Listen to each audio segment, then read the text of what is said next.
తెలుగు రాష్ట్రాల్లో వెలుగు చూసిన ఉగ్ర మూలాలపై ఎన్ఐఏ కీలక సమాచారం రాబడుతుంది. సిరాజ్ ఉర్ రెహమాన్ హైదరాబాద్ కు చెందిన సయ్యద్ సమీర్ ను పోలీసులు అదుపులోకి తీసుకున్నారు. హైదరాబాద్, ముంబై, ఢిల్లీ సహా పలు ముఖ్య పట్టణాలకు వెళ్లి ముస్లిం మత పెద్దలను కలిసి వారితో సంబంధాలు కొనసాగిస్తున్నట్లు గుర్తించారు. అయితే 4 ప్లేస్లను వీరు టార్గెట్ పెట్టుకున్నట్లు తెలుస్తుంది. యువకులను మానవ బాంబులుగా మార్చి పేలుళ్లకు ప్లాన్ చేసినట్లుగా అధికారులు గుర్తించారు.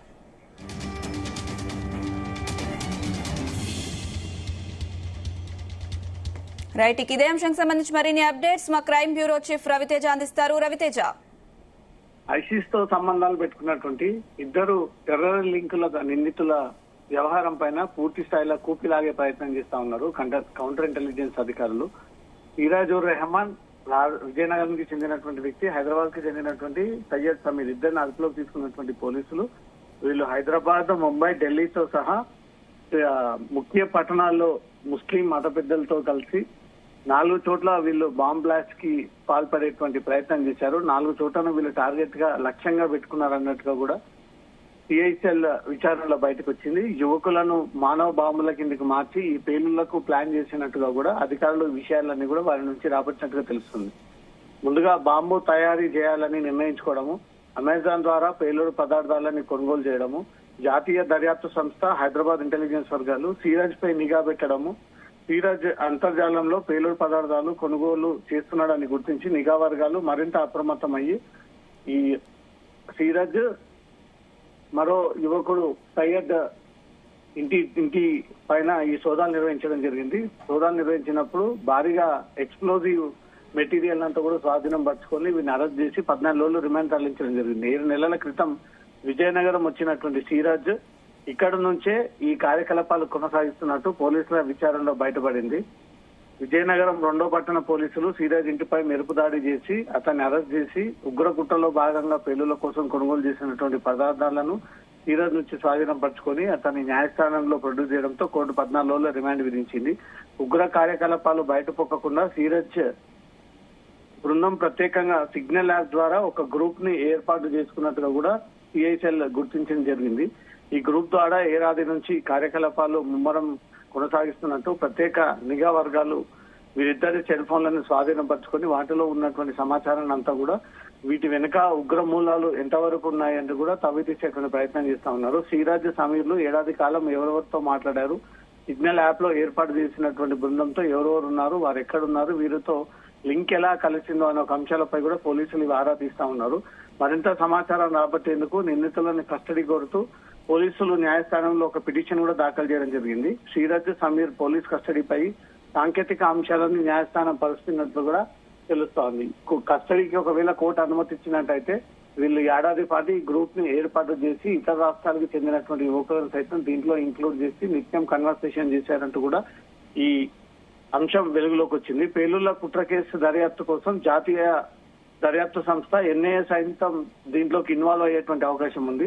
ఎన్ఐఏ అధికారులు విజయనగరం చేరుకొని 2వ పట్టణ పోలీస్ స్టేషన్ కి చేరుకొని విజయనగరం జిల్లా అదనపు పోలీస్ అధికారులు, విజయనగరం డిఎస్పీ, 2వ పట్టణ సిఐ శ్రీనివాస్ తో కలిసి సిరాజ్ ని అదుపులోకి తీసుకున్న తర్వాత జరిపిన విచారణ వెల్లడించినటువంటి అంశాలు రిమాండ్ రిపోర్ట్ ను ఎన్ఐఏ అధికారులు వాటిని స్వాధీనం పరుచుకున్నట్టుగా తెలుస్తుంది. సిరాజ్ ఆర్థిక లావాదేవీలు, పేలుళ్ల కుట్రదారులు సమీర్, సిరాజ్ బ్యాంక్ ఖాతాలన్నీ కూడా పరిశీలించి బ్యాంక్ ఖాతాలో భారీగా డిపాజిట్ చేయడం, నిల్వ ఉండడము, వీళ్ళకి ఎక్కడి నుంచి ఫైనాన్షియల్ సోర్స్ వస్తుంది అంటూ కూడా ఎన్ఐఏ అధికారులు ఇప్పటి వరకు జరిపినటువంటి దర్యాప్తు తీరునంతా కూడా వీళ్ళు సేకరించినట్టుగా తెలుస్తుంది. మొత్తం 4 చోట్ల పేలుళ్లకు పాల్పడేటువంటి ప్లాన్ చేశారు. ఇతర రాష్ట్రాల్లో ఉన్నటువంటి ముస్లిం మత పెద్దలని కలిసి వారితో చర్చించారు. సొంతంగా యువకులని బాంబు రూపంలో తయారు చేసి మానవ బాంబు పేల్చేటువంటి ప్రయత్నం చేశారన్నట్టుగా మాత్రం కౌంటర్ ఇంటెలిజెన్స్ ఎంక్వైరీలో ఇప్పటి వరకు ఈ అంశాలన్నీ కూడా వెలుగులోకి వచ్చాయి. అనుష, అయితే రవితేజ, ఈ సమీర్, సిరాజ్ ఇద్దరికి సంబంధించి వారి కుటుంబ సభ్యులు ఏమంటున్నారు? ఇలాంటి కుట్రలు చేస్తున్నట్టు వాళ్ళకు తెలుసా? పేలుళ్ల కుట్రలు చేస్తున్నట్టు, అలాగే వీళ్ళకు సపోర్ట్ చేయడానికి ఎవరైనా వాళ్ళ వెనక ఉన్న వాళ్ళ గురించి ఏమైనా తెలుసా వాళ్ళ కుటుంబ సభ్యులకి? ఈ సమీర్ బోయగూడలో ఉన్నటువంటి సమీర్ తన తండ్రి ఒక ఏఎస్ఐగా పనిచేస్తా ఉన్నాడు. తన సోదరుడు ఎస్టీఎఫ్ కానిస్టేబుల్ గా పనిచేస్తా ఉన్నాడు. సమీర్ ని కూడా పోలీస్ డ్రెస్ లో చూడాలని, పోలీస్ పరీక్షలకు సిద్ధం చేయాలంటూ కూడా తన తండ్రి చాలా రోజులుగా ఈ కోరికని పెండింగ్ లో పెట్టాడు. ఇతను మెకానికల్ ఇంజనీరింగ్ చదువుకుంటూనే ఈ ఉగ్రవాదం వైపు తన మైండ్ ని డైవర్ట్ చేసుకొని ఈ ఉగ్ర కార్యకలాపాలకు సిద్ధపడాలంటూ కూడా తను ఆన్లైన్ ద్వారా ఈ సీరజ్ తో పరిచయాన్ని పెంచుకొని ఈ ఉగ్ర కార్యకలాపాలకు పాల్పడతా ఉన్నారంటూ కూడా సిఐసిఎల్ గుర్తించి ఈ విషయాన్ని కుటుంబ సభ్యులు తెలియజేశారు.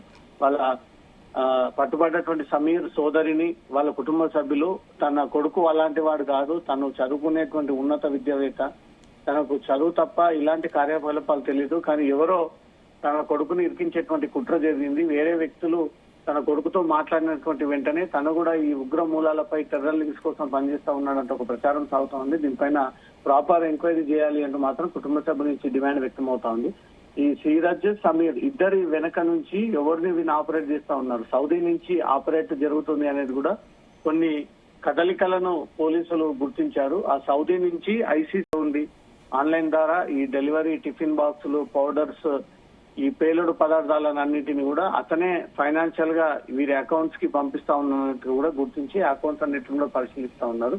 వీరి కేసులో ఇంకొంతమంది అరెస్ట్ అయ్యేటువంటి అవకాశం ఉంది. హైదరాబాద్ లో ఇంకెవరైనా వీళ్ళకు స్నేహితులు దీంట్లో ఇన్వాల్వ్ చేసి వాళ్ళతో పాటు ఈ బాంబ్ బ్లాస్ట్ చేసేటువంటి ప్రయత్నం చేశారన్న ఒక కోణంలో మాత్రం ఇంకా ఎంక్వైరీ కొనసాగుతా ఉంది. అనుష.